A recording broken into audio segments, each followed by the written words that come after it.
A ver, sobre esto que he explicado, ¿queda alguna pregunta de momento?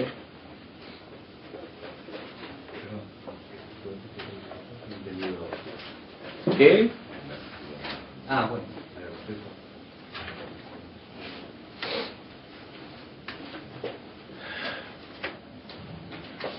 Luego hay otro trabajo importantísimo a hacer y necesario, que si no lo hacemos en un momento u otro nos será impuesto, que es el aprender a liquidar todas las situaciones pendientes.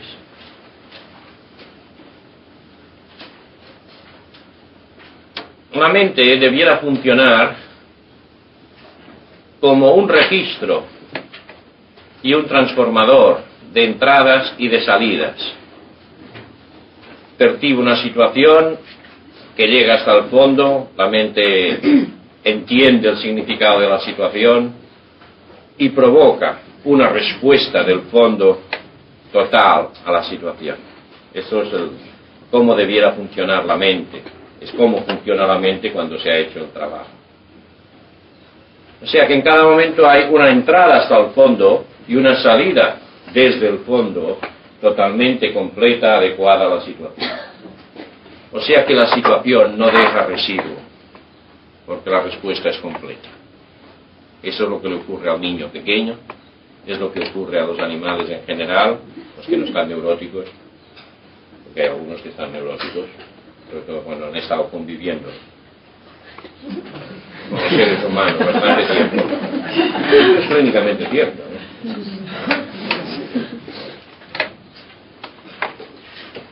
Pero precisamente este proceso en la infancia por la cual yo me adhiero a un modelo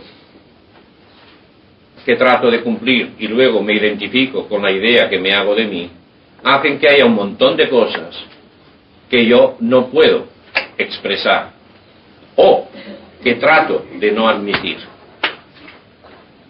O sea que interviene una censura constante, lo mismo de lo que me viene del exterior que de lo que tiende a salirme del interior.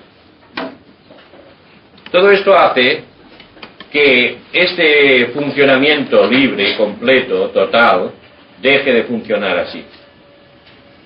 Y entonces van quedando dentro de nuestra mente profunda una cantidad, sea de ideas, sea de emociones, sea de energía vital, en forma de protestas, en forma de resentimientos, en forma de deseos, en forma a veces de ideas muy buenas, de aspiraciones muy buenas, ya que hay lo mismo cosas que podemos en el lenguaje corriente llamar buenas que malas, pero que han quedado dentro porque la censura no ha permitido que salgan.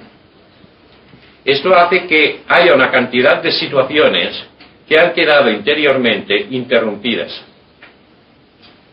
que han quedado a medio vivir. Y claro, esas situaciones a medio vivir están empujando desde dentro para acabarse de vivir, porque lo natural es esta vida total.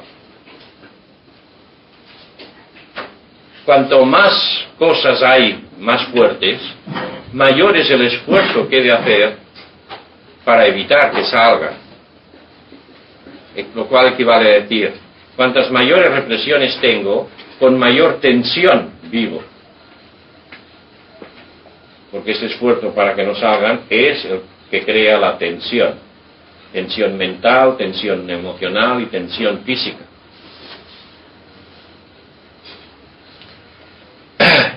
Yo no tengo libre acceso al fondo central que soy si no limpio, si no vacío, si no liquido todas esas cuentas pendientes que hay en mi interior.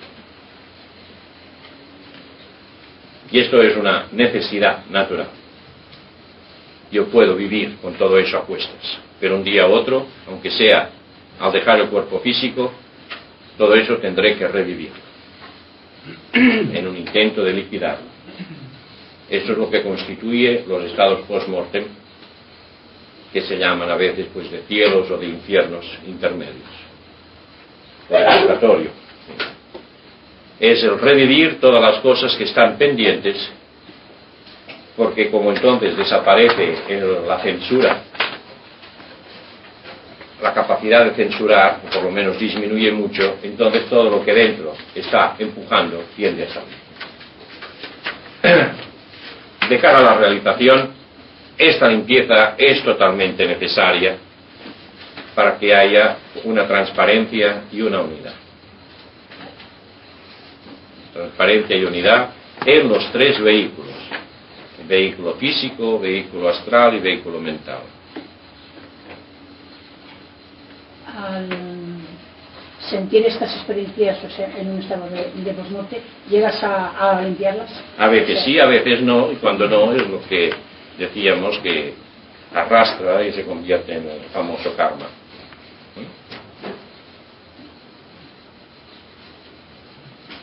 A ver, ¿qué hacer para limpiar todo eso?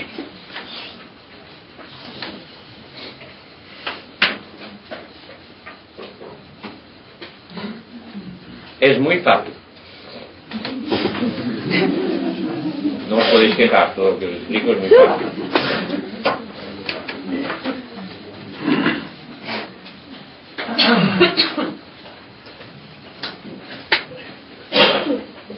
Las cosas que no he vivido, que no he acabado de vivir, ¿por qué no las he acabado de vivir? Porque mi mente consciente ha dicho no. Porque mi mente consciente ha censurado, ha dicho prohibido. Prohibido sea porque no está de acuerdo con la moral aceptada, sea porque yo tengo miedo yo de sentirme mal, o porque se opone al modelo ideal que yo me he hecho de mí mismo. Por una u otra de las razones, la cosa ha quedado interrumpida por un gesto de contracción mental que quiere decir no. El sí quiere decir apertura, el no quiere decir contracción. Pues se trata ahora de, viendo la necesidad de vivir toda mi verdad, pues que en lugar de decir no a la situación, yo le digo sí. O se trata del gesto interior por el cual yo acepto vivir aquello que está pendiente, sea agradable, sea desagradable, por una exigencia de vivir toda mi verdad, de ser sincero, de ser yo de una pieza.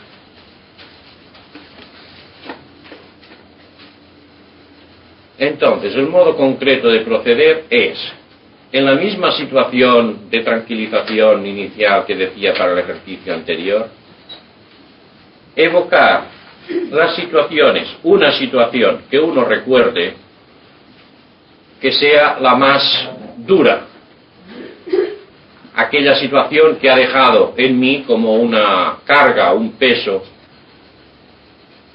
y que de algún modo está lastrando toda mi vida.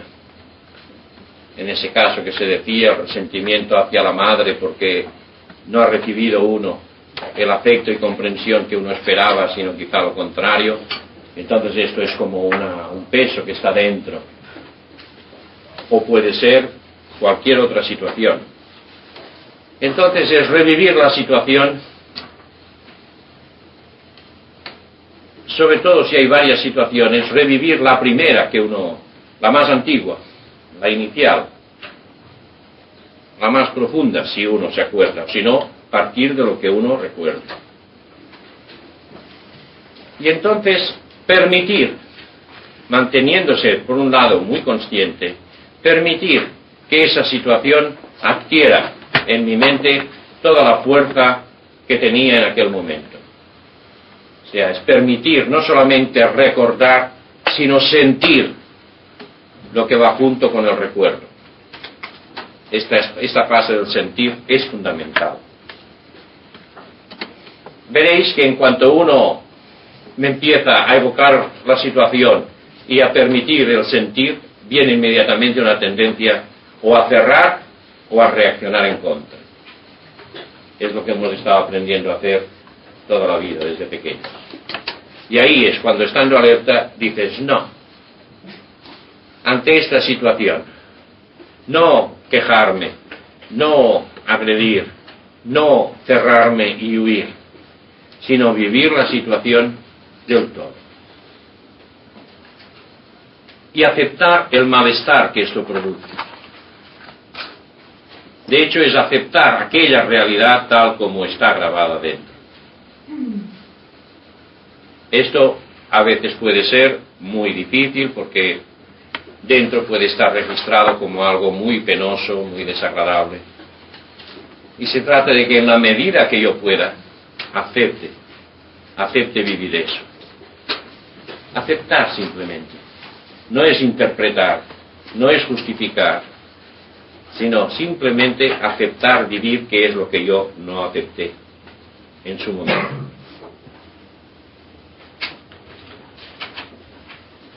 Cuando yo voy permitiendo sentir todo sin reaccionar ni agresivamente ni con huidas, entonces llega un momento en que yo puedo, después de pasarlo mal, y permitir que este pasarlo mal se viva abierto, con sinceridad, a fondo, curiosamente que desaparece ese malestar. No porque yo lo elimine, que yo lo borre, que yo lo inhiba, sino porque se liquida. Cuando yo permito que una experiencia se viva desde el fondo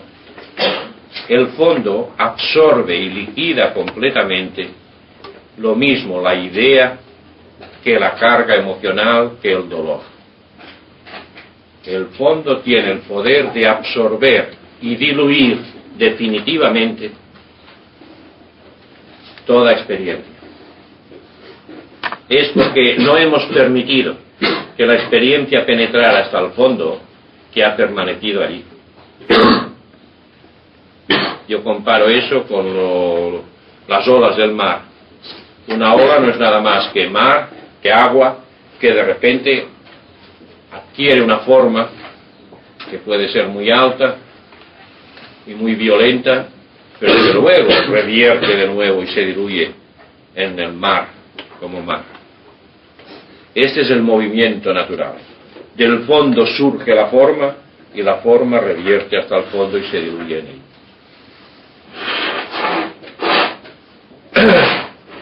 Nuestra identificación con un modelo y la reacción de miedo que se crea cuando no se está de acuerdo con ello hace que cuando surge la ola, yo cierre mi mente e impida este proceso de que la ola vuelva de nuevo al agua original. Es como si yo hubiera petrificado esa ola y hubiera quedado allí fija y por lo tanto impidiendo que el mar fluya libremente. Entonces estamos dentro llenos de estas crestas de olas petrificadas del pasado. Por lo tanto se trata de abrir esa mente, por lo cual quiere decir aceptar vivir la cosa como idea, como imagen, como sentimiento, como dolor, como placer, lo que sea, libremente. Y cuando yo admito eso y me mantengo así, aquello que estaba detenido dentro fluye hasta el fondo y se diluye en el fondo. Y se diluye definitivamente. Por lo tanto, este es el trabajo a hacer. Evocar la situación y aprender a aceptar la situación, sobre todo en el aspecto del sentir, hasta que la cosa se asimile del todo. Se nota que se asimila del todo porque luego evocas la situación y la vivencia y permanece una paz, una tranquilidad, un bienestar completos. Mientras siga despertando resentimiento o alteración, agitación, quiere decir que aquello no está totalmente absorbido por el fondo. Va, a ver. Sí, mientras estoy reviendo esta situación, la mente va a empezar a darme la charla habitual que ya tiene aprendida, ¿no? Entonces, ¿tengo que dejar paso a esa charla también o ponerme en actitud de observador? No, tú has de ponerte a dirigir el proceso activo que has decidido hacer. Y si has decidido evocar la situación, dirige tu atención y manténla o vuelve a ponerla en la situación que tratas de evocar. No luchando contra las ideas, sino no haciéndoles caso. Si tú luchas con las ideas, adquirirán más fuerza. Es un problema de focalizar el interés. Entonces, en la medida que tú mantengas tu interés en lo que estás haciendo, verás que salga lo que salga, deja de perturbar. Es como aquí. En la medida que estáis interesados en lo que estamos hablando, no perturba los ruidos que se están haciendo por ahí o las músicas que suenan por allá. Pues es lo mismo en el interior. Una actitud de observador ante eso. De observador, no te dediques a observar ahora eso. Date cuenta que aquello está allí, pero tú sigue activamente en relación con lo que estás haciendo, que es evocar la situación. Viviéndola, sintiéndola tal y como es. Tal como he explicado, y que lo tienes grabadito ahí. Espero. Si no has puesto la punta al revés. A ver, ¿sí? Muchas de estas situaciones profundas pueden estar aún revividas en la vida real. En efecto, pero la fuerza que tiene en la vida actual le viene de la fuerza que adquirió en el momento inicial. Y por eso aconsejo que se trabaje sobre la situación inicial. Aunque de momento parezca que lo más grave son la situación actual. La fuerza de la situación actual se apoya en la situación infantil. Y si no resuelves lo infantil, que es como el cimiento, como la base, te será muy difícil eliminar la parte actual.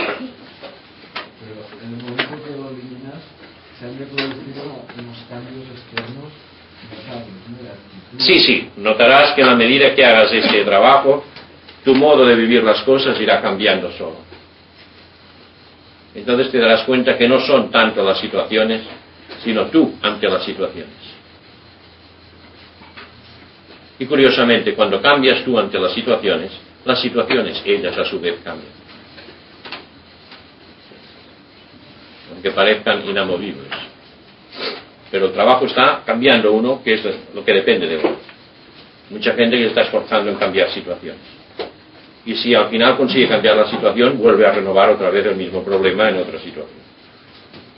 Porque el factor problema es el de dentro. Si no cambia el de dentro, irá reproduciendo el problema, sea cual sea la situación exterior.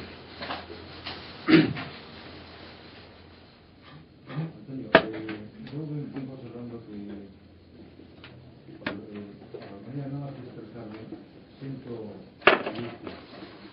Creo que tiene algo que ver con el consciente, pero no sé cómo empezar. Estuve haciendo el trabajo, es que ahora no quiero meterme en otros, para no complicar las cosas. Yo cuando estoy desarrollando los temas, ya sabéis, no quiero salirme de los temas. Antes, sí, lo que sea, o por la tarde al empezar, podéis hablarme de lo que queráis. Pero una vez metidos en un tema, mantened todas las preguntas en relación directa con el tema, porque si no, el que escucha empieza a mezclar informaciones y se desorienta. ¿Es suficiente con sentir eso? ¿No hay que hablar o explicar algo? Es sentir, aunque luego verás que hay la necesidad, diríamos, de moverse, quizá, de gesticular, de expresar, de quejarse, de llorar. Entonces, todo lo que sea expresión que surja naturalmente, pues darle paso, luz verde. Antonio, el nivel de donde surge la risa o el llanto implica una mayor profundidad. Cuando la experiencia en sí es de risa o llanto, así es. Pero a veces la risa o llanto no surge del nivel de la situación, sino de una reacción ante la situación.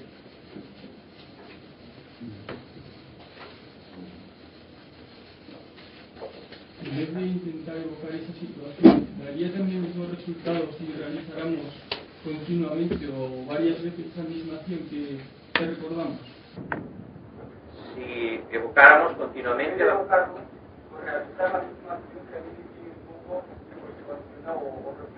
A veces esto es factible, pero otras veces no, sobre todo cuando tú eres víctima de la actuación de otros. Pero yo recomiendo que se haga como ejercicio especial durante 5 o 10 minutos y que luego uno se olvide de él. Entonces, respondiendo a lo que Sari decías de la niña esa que tiende a salir de una manera extemporánea, sí, tu comportamiento en la vida diaria ha de ser siempre dirigido y controlado por tu mente consciente actual, aunque con ello implique el mantener a raya a esa niña. Pero en cambio, darle unos momentos a esa niña para que se exprese a su aire. O sea, por un lado, disciplina. Por otro lado, en otro momento, plena libertad. Las dos cosas. ¿Vale? Bueno, lo que me sorprende es que esa alegría, bueno, ya si va de alguna forma, en sitio habría que controlarla. Porque Sí. si estoy en casa... Y es natural que así sea. Porque en general, nuestro niño o niña suele ser mucho más inteligente que la parte adulta. Y cuando está en situaciones serias, es lo que da más risa.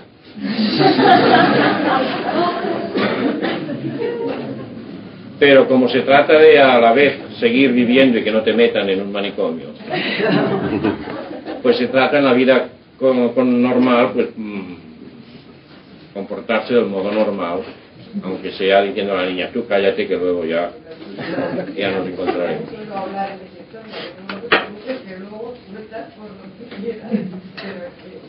Es necesario las dos cosas. Lo mismo una actitud, pues, de decir, ahora basta, ahora hacer de personas serias, que en otro momento, pues, correrse la gran cuerda infantil. Yo creo que no ni muy bien ha sido cuando has dicho que a veces cuando sale el llanto, que ustedes sale profundamente o como acción, no sé, como reacción, Sí. ¿no? Porque a veces puede haber una situación que de por sí sea el llanto y que uno ha interrumpido. Porque le han dicho que los hombres no lloran y todas esas tonterías. Y entonces aquí lo que hay es una necesidad de llanto. Otras veces no. En una situación de injusticia, por ejemplo, y que está dentro, pero que esta situación de injusticia luego produce en uno un sentido de autocompasión, de lástima de uno mismo, que es muy frecuente. Entonces este llorar es lícito y totalmente correcto, pero quiero decir no es la experiencia original. Y esto, o sea, una imagen, será momento de repetirlo tantas veces como volver a pensar. Sí, pero no es un problema de repetir mucho, sino de ponerse sinceramente.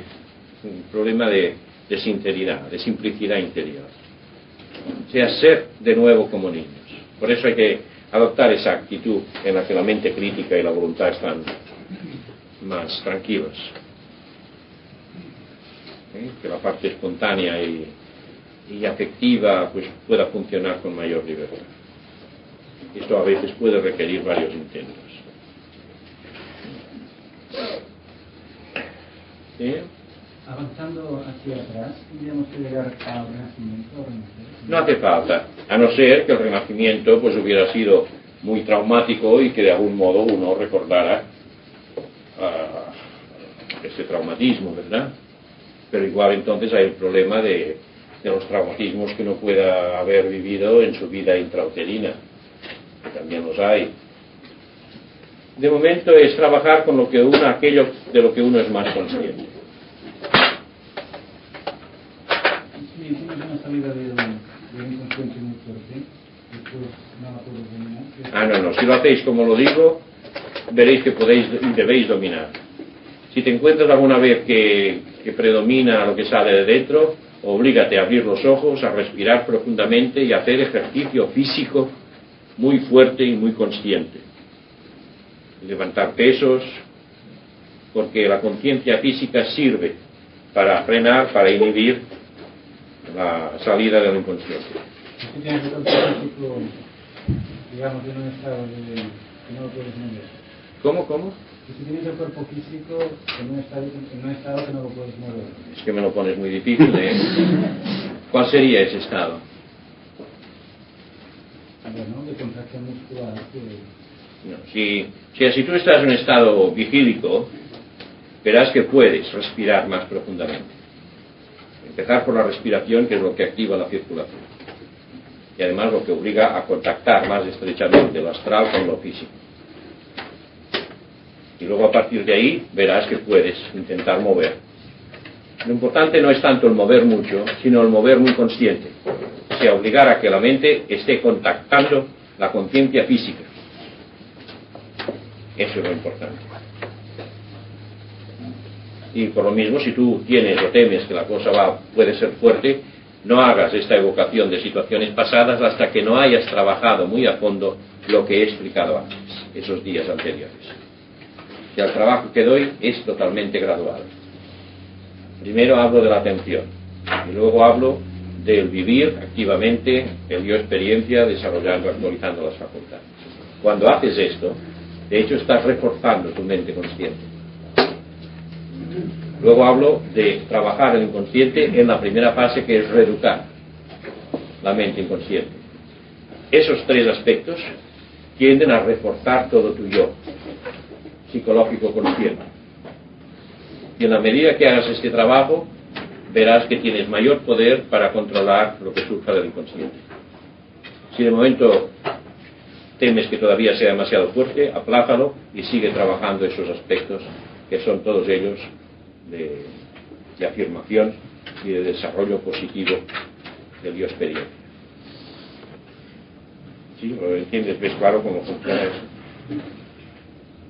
Sí. ¿Hay algún sistema concreto de inducir a la mente a que adopte un estado de más permeabilidad hacia el inconsciente? Todo eso hay que irlo aprendiendo. No busques nunca medios artificiales. O sea que hay que irlo ganando a través de una mayor conciencia de la mente, del estado emocional, del estado físico, y aprender a relajarse más y más conscientemente. Yo considero funesto el utilizar medios artificiales, como puede ser una droga, o puede ser un medicamento, puede ser cualquier cosa, porque entonces, al venirte de golpe, no tienes control sobre ello. En cambio, el esfuerzo que uno hace para ir aflojando, para ir controlando, para ir hundiéndose, diríamos, a dimensiones más profundas, este aprendizaje desarrolla la capacidad de control. En cambio, utilizando otros medios, por ejemplo, la hipnosis, no desarrollas la capacidad de control. Y por eso soy contrario a todos los métodos inducidos exteriormente. Y soy totalmente partidario del trabajo hecho por uno mismo, aunque sea más pesado, más lento, pero asegura un desarrollo que asegura un dominio. Sí, por hipnosis se puede hacer borrar alguna especie que has tenido formante. No, por hipnosis no se puede borrar, lo que se puede es inhibir. Sí, Y esto es muy distinto. Entonces, eso en realidad no se llega a quitar el problema, ¿no? O sea, En efecto, se quitan los síntomas, de momento, pero no se quita el problema, que queda enterito, más y más enterrado, más y más prohibido dentro. ya, pero por acaso, no sé, es lo mismo tu estado de ánimo y tal, bueno, en tu vida. Fíjate, yo no enseño aquí a hacer una psicoterapia sintomática en que se trata de que uno se sienta muy feliz y muy triunfador por el mundo y por dentro está lleno de cosas. O sea, yo no enseño a estar bien, enseño a descubrirse uno mismo. Por lo tanto, esto puede quizá estar indicado cuando uno no le interesa en absoluto realizarse, sino lo que interesa es dar un rendimiento, como una aspirina que no cura nada, pero por lo menos te hace eliminar el dolor. Puede ser útil en ese sentido, pero no entra dentro de lo que yo explico por esta razón. Yo quería preguntar si es muy importante el hacer estos ejercicios en voz baja, si no es lo mismo hacerlo con el pensamiento. No, el pensamiento no tiene nunca el realismo, el dramatismo que tiene cuando tú lo formulas explícitamente. Si tienes una timidez muy grande, una vergüenza tonta... Eso es lo que has de vencer diciendo, tengo mucha timidez, tengo mucha vergüenza. O sea, expresando tu verdad, pero aprendiendo a formularlo, porque si no, tu mente concreta no se entera. Todo pasa en un mundo más subjetivo, más interno.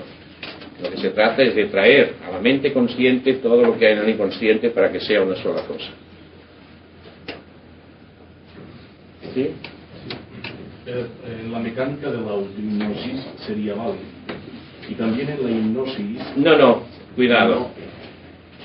sea, yo considero absolutamente importante que uno mantenga una clara conciencia de sí mismo en todo momento. Si en la autohipnosis, porque se puede hacer de varias maneras la autohipnosis, si en la autohipnosis se utiliza el método por el cual yo mantengo mi conciencia y mi dominio claro del estado, entonces ya es ese mismo estado de profundo.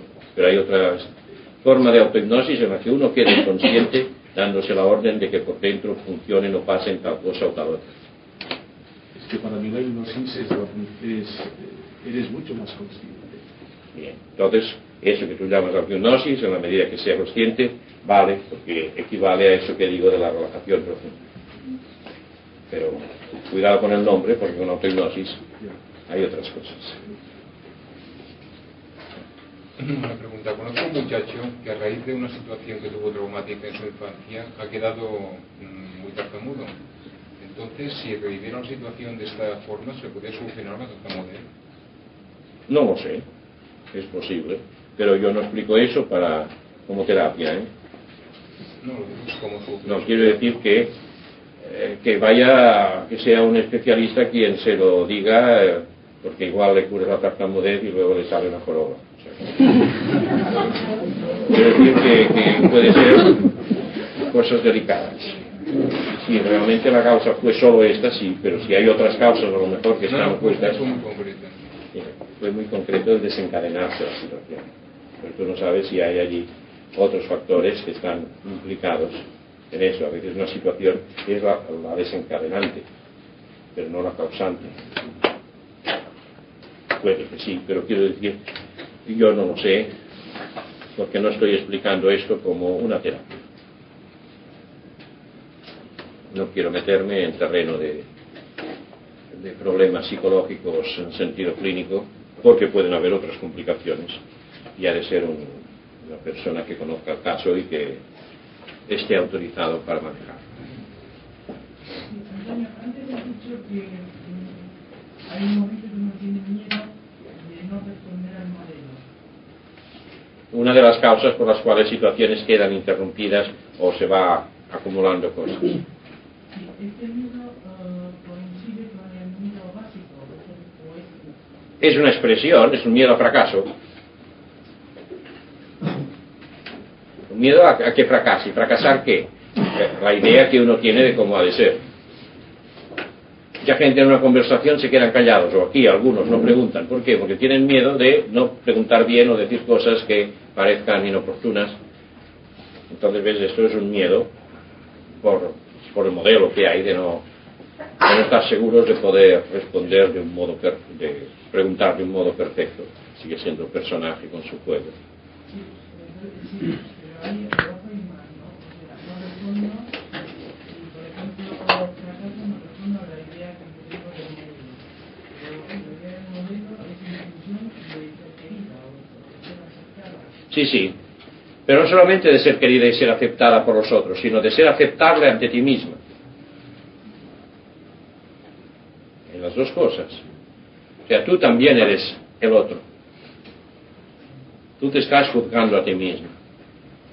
Y el problema es que cuando uno adquiere la idea de que yo no valgo y no me quieren porque no valgo, lo primero que se produce es un rechazo mío, hacia mi modo de ser. Entonces esto es un círculo vicioso, porque yo me rechazo a mí, entonces me prohíbo la libertad de poder expresarme, y a su vez pues esto va creando un mayor sentimiento de incapacidad y de culpabilidad. Entonces esto se resuelve trabajando a fondo las tres primeras cosas que he explicado. O sea, el orden que doy es básico. La atención, la movilización activa de energía, inteligencia, afectividad en la vida diaria, más y más, y luego el trabajo de educación de la mente infantil con la idea de que soy energía, inteligencia, afectividad. Esto, haciendo este trabajo, entonces esto va permitiendo un cambio más profundo que va permitiendo el acceso a las otras formas de trabajo. ¿Quiere decir esto que este último trabajo que has dicho hay que hacer no se puede hacer hasta que no has aprendido a estar atento siempre. No hace falta llegar a esta perfección, porque si no nadie haría nada. Más que este trabajo de estar atento, si no puedes estar atenta es que no se te ocurrirá hacer ningún trabajo, seguirás funcionando como siempre. Más que este aspecto, lo que importa es que uno se sienta más fuerte profundamente, no exteriormente, no profundamente, porque solo cuando uno se siente más fuerte es cuando tiene capacidad y voluntad de afrontar las cosas desagradables de las que uno ha estado viendo toda la vida. Mientras yo esté viviendo en el miedo, y en el miedo interior, y si vivo en el miedo interior, vivo con el miedo hacia el exterior, y por lo tanto estoy viviendo protegiéndome del miedo, no estoy en condiciones de hacer este trabajo de liquidar situaciones del pasado. Yo necesito sentirme con un mínimo de seguridad y fortaleza interior. Y por eso los 3 primeros ejercicios tienden a esto, a reforzar de un modo auténtico la conciencia profunda del sujeto. ¿Sí? Este último ejercicio que has dicho también tiene que ser a media voz. Sí, todo lo que sea relación con el inconsciente, si se hace a media voz veréis que es mucho más realista. Pero al principio si se hace pues en lugar de a media voz a un cuarto de voz, pues también va.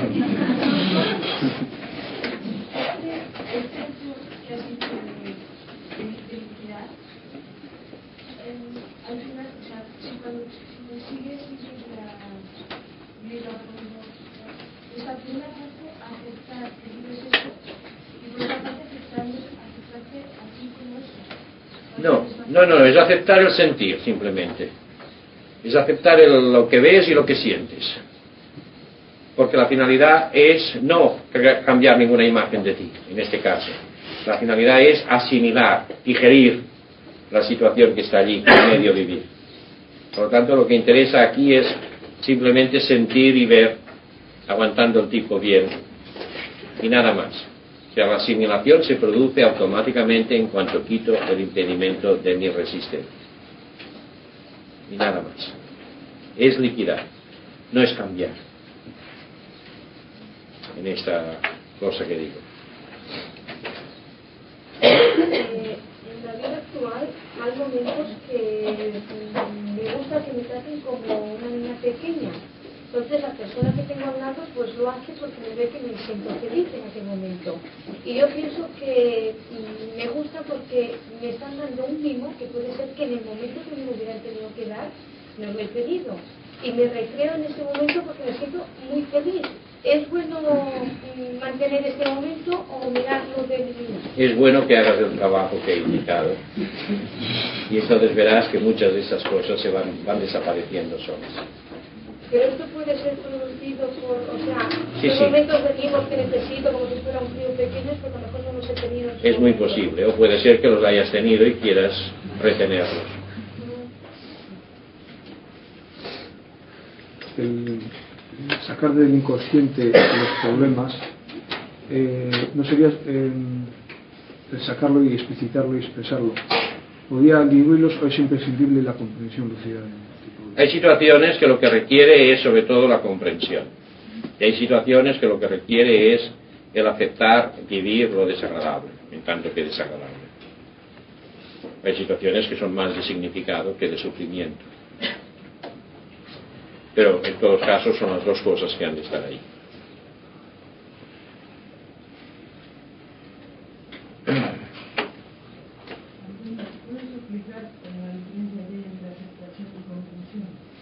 Sí, aceptar es simplemente aquí y ahora, por ejemplo, tengo calor.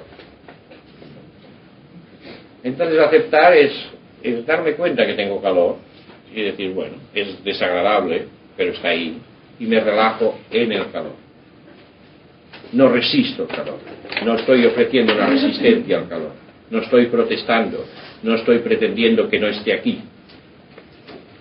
Es la admisión de la realidad y por lo tanto aceptar el sentir el calor con las molestias que esto pueda estar creando en mí, etc. Entonces comprender es entender el significado de algo. Por ejemplo, si alguien te dice una cosa muy desagradable, es entender, no solamente que te dicen algo desagradable, sino entender lo desagradable, por qué es desagradable como idea, y a la vez la razón que pueda tener el otro para decirte aquello. O sea que es un aspecto, el comprender, más de tipo mental. Ahora, puede haber veces que no puedas comprender, porque a veces las actitudes de ciertas personas en un momento dado pueden ser totalmente irracionales.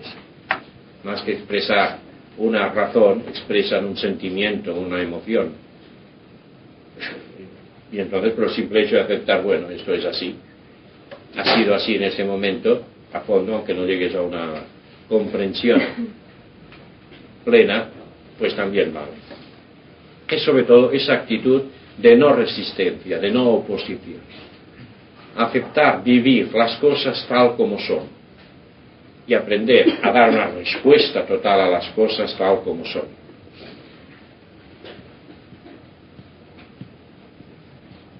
Si aceptar no quiere decir encontrar bien hecho algo que a lo mejor está mal hecho. Aceptar quiere decir que yo vivo la realidad tal como en este momento se me presenta. Si yo ahora tengo un dolor de un tipo u otro, ese dolor está ahí, es un hecho. Yo acepto que ese dolor está ahí.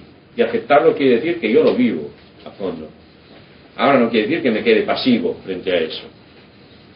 Lo vivo a fondo, pero desde mi fondo respondo si hay algún medio para aliviar el dolor. Pero desde el fondo, primero se ha aceptado el hecho y luego viene la respuesta inteligente al hecho. En cambio, lo habitual suele ser, hay un dolor, enseguida crispación física y mental, y buscar solución o huir o protestar. Con ello estoy impidiendo que yo viva a fondo la cosa. Curiosamente, cuando yo me abro a la cosa desagradable, del fondo surge una capacidad de respuesta y a veces de curación que parece milagrosa. Y no solamente es la asimilación de lo desagradable, sino capacidad de curación. Por ejemplo, si haciendo una cosa os quemáis, si en el momento que os quemáis, en lugar de hacer como se hace, y quejarse y corriendo a buscar lo que sea, realmente os abrís a la sensación de quemadura, permitiendo que el fondo, todo él perciba aquella quemadura instantáneamente, veréis que al cabo de un momento en que duele mucho, desaparece el dolor y desaparece incluso muchas veces la ampolla que se forma y el dolor que dura. O sea, hay una capacidad de respuesta curativa instantánea, a condición de que se haga instantáneamente. Es decir, lo ideal sería que te pille ya estando abierto. Y lo mismo ocurre con dolores de tipo psicológico y dolores físicos. Y es nuestra resistencia a ello lo que impide que estén funcionando nuestros recursos profundos. Supongamos, Antonio, que una persona está tan bloqueada por dentro, o sea que incluso busca la evasión en el trabajo hasta llegar al cansancio. Por ejemplo, está en la cama durmiendo y en el momento que se despierta le vienen a la mente ciertos recuerdos que no quiere recordar, se tira de la cama y luego durante el día está en un lapso constante, o sea, de inquietud, buscando trabajo donde no lo hay, e incluso y llega la noche, llega a tal agotamiento, o sea siempre evadiendo lo que en su interior quiere salir y lo rechaza. Y ya le digo, llegar hasta el agotamiento en el trabajo. ¿Qué haces? ¿O qué? Yo no lo sé. No lo sabes. Claro, me preguntan soluciones para un problema particular. No lo sé. No puedo decirte nada. Yo estoy hablando de un trabajo de base, sí.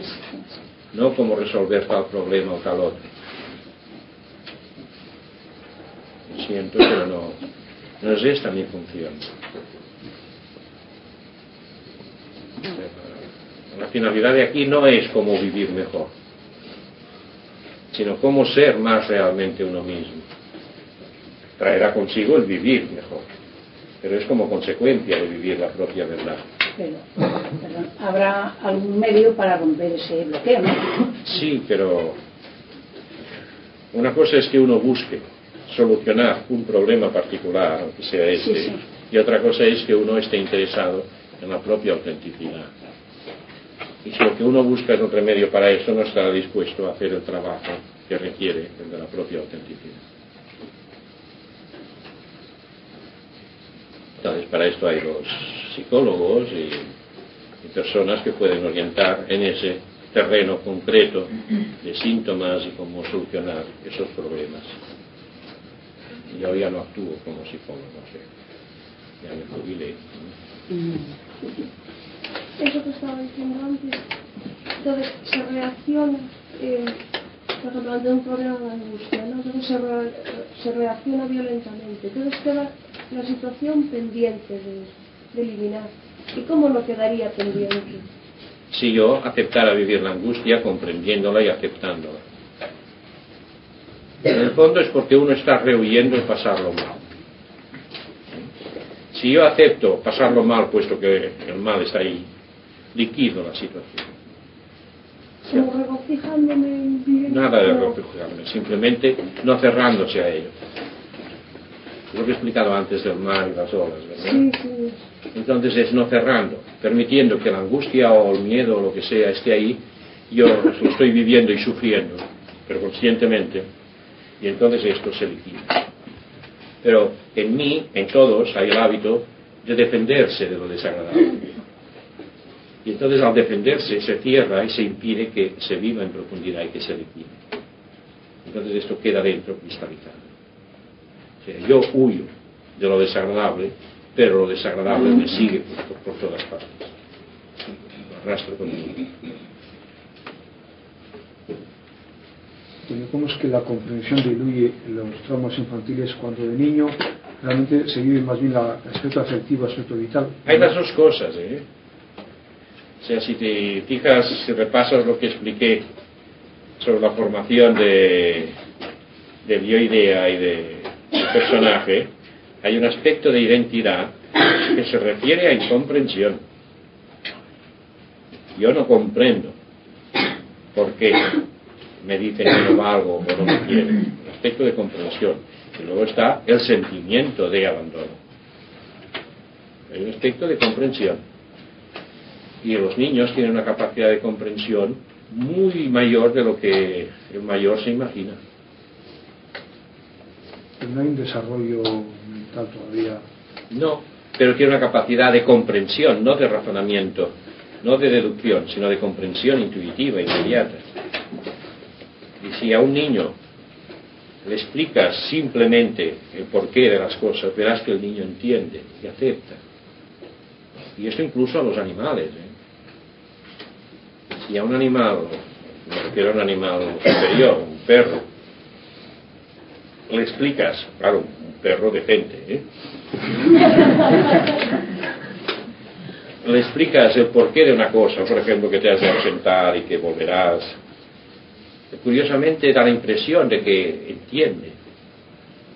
Si no entiende las palabras, entiende por lo menos el significado que está implícito en las palabras.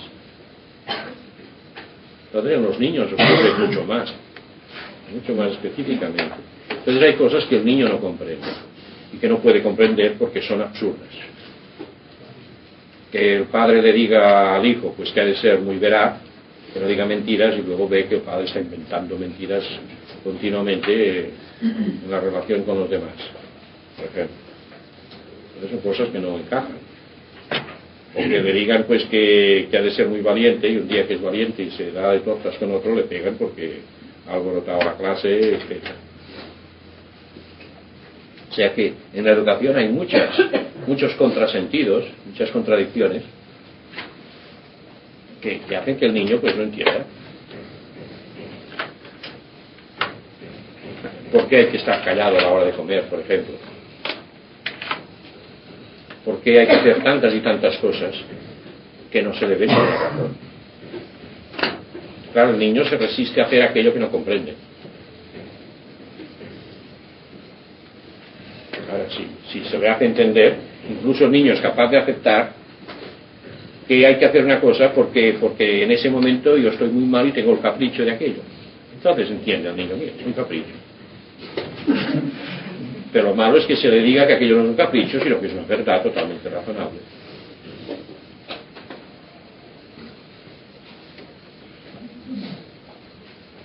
Esta posición de la lectura total no puede crear situaciones que no están directamente implicadas en ello. Situaciones de no estar totalmente implicado, al revés, es cuando tú te abres que te permites ser implicado en la situación. Es cuando estoy cerrado que estoy rehusando la situación. Pero a lo mejor es una situación que no es tuya. Entonces, como este estar abierto quiere decir estar abierto en los tres niveles, tu inteligencia te dirá que la situación pues puede ser incorrecta en algún sentido, pero que no es asunto tuyo. O sea, no hay que confundir eso con un dejarse llevar por los impulsos, ni mucho menos. Las tres cosas, recuerda que cada una de las tres equilibra a las otras dos.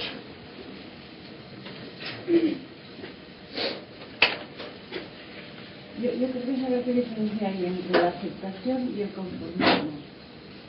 El conformismo es permanecer pasivo ante unas cosas. En cambio, la aceptación es aceptar la realidad tal como es hasta el fondo y responder desde el fondo a esta realidad.